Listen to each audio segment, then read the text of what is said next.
சின்ன வயசுல இருந்து வளரும் போதே நான் எதுக்கும் உதவாக்காரதான், நான் எங்க போனாலும் ஃபெயில் ஆகதான் போறேன், என்னை எப்படியுமே இன்டர்வியூல எடுக்க மாட்டாங்க இப்படின்னு சொல்லிட்டு மனசுல இருந்து ஃபிக்ஸ் பண்ணிட்டாருன்னு வச்சுக்கோங்க.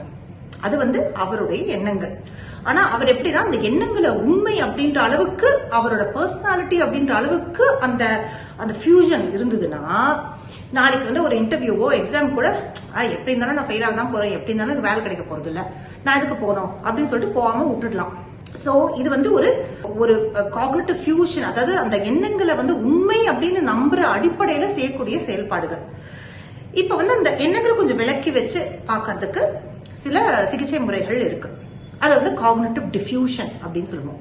ஒரு சிம்பிளா சொல்லணும்னா இப்ப நான் ஒரு வேஸ்ட், நான் ஒரு ஃபெயிலியர் அப்படின்னு சொல்லிட்டு ஒரு எண்ணம் இருக்குன்னு வச்சுக்கோங்க.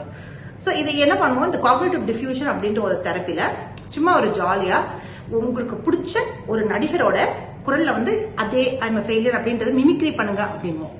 ஆர் உங்களுக்கு பிடிச்ச ஒரு சினிமா பாட்டோட அந்த ராகத்துல பாடி காட்டுங்க அப்படின்னு சொல்லுவோம்.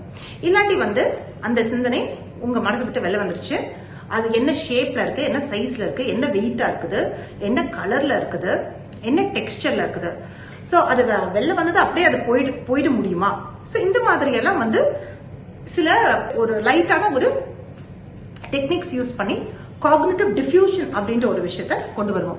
சோ சில பேர் கேட்கலாம்,